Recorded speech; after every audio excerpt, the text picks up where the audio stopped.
Photo എടുത്തു കഴിഞ്ഞ് എല്ലാവരും പോകാൻ നിൽക്കുമ്പോ ശ്രാവണിനെ മാത്രം അവരവിടെ പിടിച്ചു നിർത്തി. ആരും ചെയ്യാത്ത വലിയൊരു കാര്യം തന്നെയാണ് സർ നിങ്ങൾ ചെയ്തത്. ഇത്രയും വലിയ തുക സംഭാവന നൽകാന്ന് വെച്ചാ അതൊരിക്കലും ഒരു ചെറിയ കാര്യമല്ല. അപ്പോ അതിനനുസരിച്ച് വലിയൊരാൾ തന്നെയായിരിക്കും സാറെന്ന് ഞങ്ങൾക്ക് മനസ്സിലായി. പക്ഷെ ഇത്രയും വലിയൊരാൾ എന്താണ് ഇത്ര സാധാരണക്കാരന്റെ വേഷവും ധരിച്ച് നടക്കുന്നത്? ഞാൻ ഒരു വലിയ കുടുംബത്തിൽ നിന്നാണ് വരുന്നത്. പക്ഷേ എപ്പോഴും ലളിതമായൊരു ജീവിതം നയിക്കാൻ ആഗ്രഹിക്കുന്ന ഒരാളാ ഞാൻ.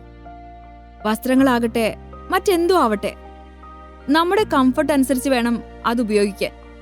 അനാവശ്യമായി എന്തിനു പണം ചെലവാക്കണം? ആവശ്യത്തിലധികം പണം കയ്യിലുണ്ടെങ്കിൽ അത് ഇതുപോലെ അർഹതപ്പെട്ടവർക്ക് നൽകണമെന്നാണ് എന്റെ അഭിപ്രായം. ശ്രാവൺ പറഞ്ഞത് കേട്ടതും സദസ്സിൽ നിന്നും വലിയ കയ്യടി ഉയർന്നു. താങ്കൾ പറഞ്ഞത് വളരെ നല്ലൊരു കാര്യമാണ് മിസ്റ്റർ ശ്രാവൺ. ഞങ്ങളെല്ലാം അതിനോട് യോജിക്കുകയും ചെയ്യുന്നു. നിങ്ങൾ വളരെ സിമ്പിളായി നടക്കാൻ ആഗ്രഹിക്കുന്ന ഒരാളാ. പക്ഷേ നിങ്ങളുടെ ഗേൾഫ്രണ്ട് അങ്ങനെയല്ലല്ലോ. അയ്യോ സോറി, അത് നിങ്ങളുടെ ഗേൾഫ്രണ്ട് തന്നെയാണോ എന്നെനിക്കറിയില്ല. ഞാൻ അറിയാതെ പറഞ്ഞു പോയതാ. സംഘാടകൻ ശ്രാവണിനോട് പറഞ്ഞു. സോറി ഒന്നും പറയണ്ട, അവളെന്റെ ഗേൾഫ്രണ്ട് തന്നെയാ, എന്റെ കാമുകി. ശ്രാവൺ പറഞ്ഞു. ഞാൻ എന്റെ കാര്യമാണ് പറഞ്ഞത്. ഞാൻ വളരെ സിമ്പിളായി ജീവിക്കാൻ ആഗ്രഹിക്കുന്നു. പക്ഷേ എന്റെ ഗേൾഫ്രണ്ട് എന്താഗ്രഹിച്ചാലും അത് ഞാൻ നിറവേറ്റി കൊടുക്കും. അവൾക്ക് സന്തോഷം കിട്ടുന്ന കാര്യം എന്തു തന്നെയാണെങ്കിലും അത് ചെയ്യാൻ എനിക്ക് ഒരു മടിയുമില്ല. സദസ്സിൽ നിന്നും വീണ്ടും കയ്യടികൾ മുഴങ്ങി. Shravan, it's really great. നിങ്ങൾ പറഞ്ഞതെല്ലാം ഇവിടെയുള്ളവർക്ക് എല്ലാവർക്കും ഒരുപാട് ഇഷ്ടമായെന്ന് എനിക്ക് ഉറപ്പുണ്ട്. നിങ്ങൾക്ക് ഇങ്ങനൊരു കാമുകി ഇല്ലായിരുന്നുവെങ്കിൽ ഒരുപാട് പ്രൊപ്പോസലുകൾ ഇന്ന് താങ്കൾക്ക് കിട്ടിയേനെ. എനിക്കതിൽ യാതൊരു സംശയവുമില്ല. പ്രോഗ്രാമിന്റെ സംഘാടകൻ ശ്രാവണിനെ നോക്കി പറഞ്ഞു. അയ്യോ, നിങ്ങളെന്താ ഞങ്ങളെ തമ്മിൽ അടുപ്പിക്കാനുള്ള പുറപ്പാടിലാണോ? ശ്രാവൺ ആ സംഘാടകനോട് തമാശയായി ചോദിച്ചു. പിന്നെ അവൻ നേർത്ത ചിരിയോടെ താരയെ നോക്കി. അപ്പോഴാണ് എല്ലാം കേട്ടുകൊണ്ടിരുന്ന മേഘ ദേഷ്യത്തോടെ ചാടി എഴുന്നേറ്റത്. അവൻ വെറും ഫ്രോഡാ, അവനാരും വിശ്വസിക്കരുത്. ഈ പറയുന്നൊക്കെ കള്ളത്തരാ, അവന് നന്നായിട്ട് അഭിനയിക്കാൻ അറിയാം. അവൾ സ്റ്റേജിനരികിലേക്ക് ഓടി വന്നുകൊണ്ട് ഉറക്കെ പറഞ്ഞു. ആരാ ഇത്? ആരാ ഇവരെ പോലെയുള്ളവരൊക്കെ ഇങ്ങോട്ട് കടത്തിവിടുന്നേ? ഞാൻ പറയുന്നത് നിങ്ങൾ വിശ്വസിക്കണം. ഇവൻ പറഞ്ഞതുപോലെ ഇവനൊരു വലിയ സമ്പന്ന കുടുംബത്തിലെ അംഗമൊന്നുമല്ല. മേലെ ആകാശം താഴെ ഭൂമി എന്നും പറഞ്ഞ് നടക്കുന്ന ഒരു ദരിദ്രവാസിയാ. എല്ലാം വെറുതെ പറയുന്നതാ. അവൻ നിങ്ങളുടെ സംഭാവനയിലേക്ക് തന്ന 25 ലക്ഷം രൂപ ഇവന് ലോട്ടറി അടിച്ചതാ, അല്ലാതെ കുടുംബ സ്വത്തൊന്നുമല്ല. ഞാൻ വെറുതെ പറയുന്നതല്ല, സത്യമാണ്. അന്ന് ആ പെൺകുട്ടിക്ക് ഇവൻ സംഭാവന കൊടുക്കുമ്പോ ഞാനും അവിടെ തന്നെ ഉണ്ടായിരുന്നു. കാര്യങ്ങളെല്ലാം എനിക്കറിയാം.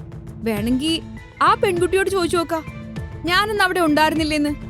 മേഘ സംഘാടകരെ നോക്കി പറഞ്ഞു. പോരാത്തതിന് അത്രയും വലിയൊരു ബൊട്ടീക്കിൽ കൊണ്ടുപോയി താരയെ പോലൊരുത്തിക്ക് അത്രയും വില കൂടിയ വസ്ത്രങ്ങൾ വാങ്ങിക്കൊടുത്തപ്പോഴും വല്ലാത്ത അസൂയ തോന്നിയിരുന്നു മേഘയ്ക്ക്. അതെല്ലാം കൂടിയാണ് ഇപ്പോ അവൾ എല്ലാവരുടെയും മുന്നിൽ നിന്ന് ഇങ്ങനെയെല്ലാം പറയുന്നതിന് കാരണം. തന്നെയല്ല, തന്റെ കാമുകിയാണ് താരയെന്ന് ശ്രാവൺ എല്ലാവരുടെയും മുന്നിൽ വെച്ച് പറഞ്ഞപ്പോ അതും അവളെ വല്ലാതെ ചൊടിപ്പിച്ചു. സംഘാടകർ അന്ന് സംഭാവന വാങ്ങിക്കൊണ്ടുപോയ പെൺകുട്ടിയെ വിളിച്ച് ചോദിച്ചു നോക്കി. അന്ന് ശ്രാവണിന്റെ കൂടെ ഉണ്ടായിരുന്നു മേഘ എന്ന് ആ പെൺകുട്ടിയും സമ്മതിച്ചു. ഇപ്പൊ മനസ്സിലായല്ലോ, അവൻ വലിയ പണക്കാരനൊന്നുമല്ല, ലോട്ടറി കിട്ടിയ പണം എടുത്ത് സംഭാവന ചെയ്തതാന്ന്. അന്ന് വന്ന പെൺകുട്ടികളുടെ ഇടയിൽ വെച്ച് വലിയ ആളാവാൻ ശ്രമിച്ചതാ. ഇപ്പോഴും അവൻ പറഞ്ഞതിൽ തന്നെ ഉറച്ചു നിൽക്കുക. അങ്ങനെയാണെങ്കിൽ അവൻ സമ്പന്ന കുടുംബത്തിലെ അംഗമാണെന്ന് തെളിയിക്കാൻ അവനോട് തന്നെ പറ. മേഘ എല്ലാവരോടുമായി പറഞ്ഞു. അത് കേട്ടതും ശ്രാവണിന് ദേഷ്യം വന്നു. നിങ്ങൾക്കെല്ലാവർക്കും ഇപ്പൊ ഞാൻ സമ്പന്നനാണോ അല്ലയോന്ന് അറിയണം അല്ലേ? ശരി, 25 ലക്ഷം ഞാൻ സംഭാവനയായി നൽകിയത്. ഒരു 25 ലക്ഷം കൂടി ഞാനിപ്പോ നൽകും. നല്ലൊരു കാര്യത്തിന് വേണ്ടിയല്ലേ? ശ്രാവൺ പറഞ്ഞു. അപ്പോഴേക്കും ദിനേശ് അവിടെ നിന്നും വിളിച്ചു പറഞ്ഞു. ആ പറച്ചിലിന് അത്ര ഉറപ്പൊന്നുമില്ലേ, വെറുതെ പറ്റിക്കാൻ വേണ്ടി പറയാ. കഴിഞ്ഞ ദിവസം കോളേജിൽ നിന്ന് കുറച്ചു പേർ ചേർന്ന് ഒരു പാർട്ടി നടത്താൻ വേണ്ടി ഒരു റെസ്റ്റോറന്റിലേക്ക് പോയിരുന്നു. ആ റെസ്റ്റോറന്റിന്റെ മുന്നിലിരുന്ന് ഭിക്ഷ എടുക്കുന്നവനായവൻ. അപ്പോഴാ എല്ലാവരും ഇവന്റെ തനി സ്വരൂപം കണ്ടത്. ശ്രാവൺ എല്ലാവരുടെയും മുന്നിൽ നാണം കെട്ട് നിൽക്കുന്നത് കാണണം എന്ന് മേഘ ആഗ്രഹിച്ചിരുന്നു. ശരി, ഇവൻ സമ്പന്നനാണെന്ന് ഇവൻ തെളിയിക്കട്ടെ. ഇപ്പൊ നമ്മുടെ കൺമുന്നിൽ വെച്ച് അവൻ പറഞ്ഞ അത്രയും പൈസ ഇവരുടെ അക്കൗണ്ടിലേക്ക് അവൻ ട്രാൻസ്ഫർ ചെയ്ത് കൊടുക്കണം. എങ്കി ഇവൻ സമ്പന്നനാണെന്നുള്ള കാര്യം നമുക്ക് വിശ്വസിക്കാം. ശ്രാവൺ ആരോടും ഒന്നും മിണ്ടാതെ തന്നോട് സംഭാവന വാങ്ങിയ പെൺകുട്ടിയോട് അവരുടെ ബാങ്കിന്റെ ഡീറ്റെയിൽസ് ചോദിച്ചു. പിന്നെ തന്റെ പ്ലാറ്റിന സിറ്റി ബാങ്കിന്റെ ബ്രാഞ്ച് മാനേജർ ജോണിനെ വിളിച്ച് കാര്യങ്ങൾ പറഞ്ഞു. ഹലോ ജോൺ, ഞാനിപ്പോൾ നിങ്ങൾക്കൊരു അക്കൗണ്ട് ഡീറ്റെയിൽസ് അയക്കും.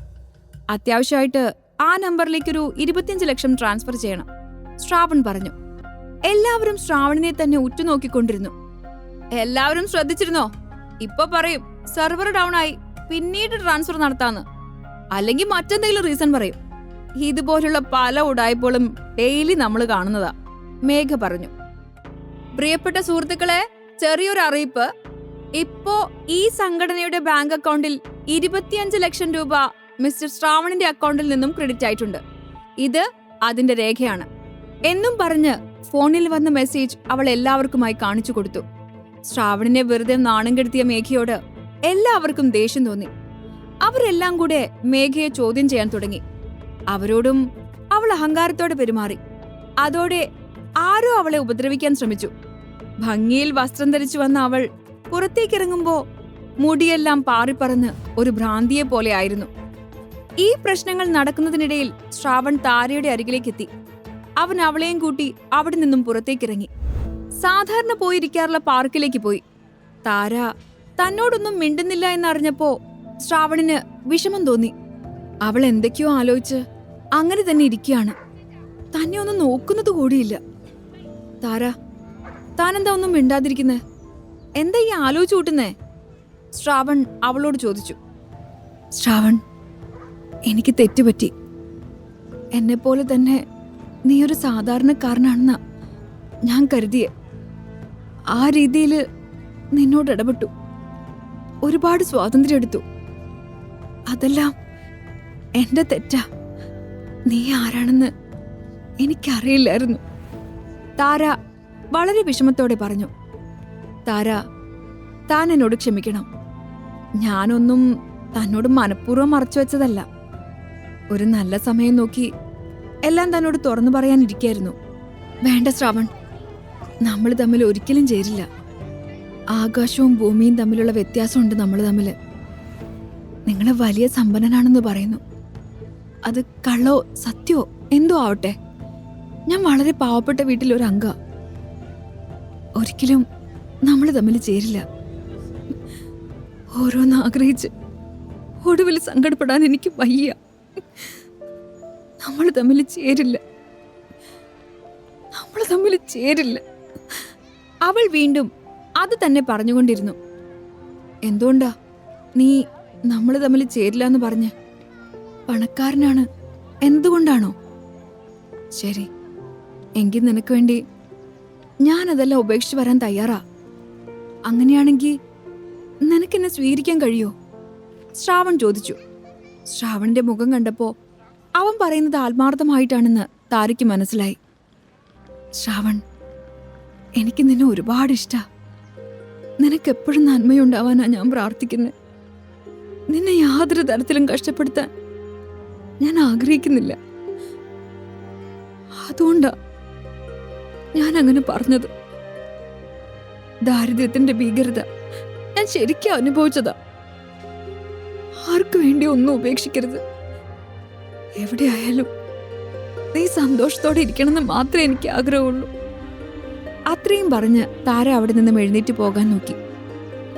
തന്നെ പിരിഞ്ഞിരിക്കേണ്ടി വരുന്നത് അവൾക്ക് ഒരുപാട് വിഷമമുള്ള കാര്യമാണ്. എന്നിട്ടും അവൾ അതിന് തയ്യാറാവുന്നുണ്ടെങ്കിൽ അത് തന്നോടുള്ള സ്നേഹം കൊണ്ട് മാത്രമാണല്ലോ എന്ന് ശ്രാവൺ ചിന്തിച്ചു. അവളുടെ സ്ഥാനത്ത് ഇപ്പോൾ മേഘയാണെങ്കിൽ തന്റെ പുറകീന്ന് മാറില്ല. ആ സ്ഥാനത്ത് സ്നേഹിക്കാൻ മാത്രം അറിയുന്ന ഇങ്ങനൊരു പെണ്ണ് ശ്രാവണിന് അത്ഭുതമായി തോന്നി. ശ്രാവൺ അവളെ വലിച്ച് തന്റെ നെഞ്ചിലേക്കിട്ടു. കുറച്ചു നേരം കൂടി അവിടെ ഇരുന്ന് അവർ രണ്ടുപേരും റൂമിലേക്ക് പോകാൻ എഴുന്നേറ്റു. പെട്ടെന്നാണ് അവർ ഇരിക്കുന്നതിനരികിലായി ഒരു ഫോൺ വീണ് കിടക്കുന്നത് അവരുടെ ശ്രദ്ധയിൽപ്പെട്ടത്. കുറെ നേരമായി അവരവിടെ ഇരിക്കാൻ തുടങ്ങിയിട്ട്. അതുവരെയും ഇങ്ങോട്ടാരും വന്നിട്ടുമില്ല. പിന്നെ ഇത് ആരുടെ ഫോണാവുമെന്ന് അവർ ചിന്തിച്ചു. ഈ കഥ തുടർന്ന് കേൾക്കുന്നതിനായി ഇപ്പോൾ തന്നെ പോക്കറ്റ് FM ആപ്പ് ഇൻസ്റ്റാൾ ചെയ്യൂ. Link in description.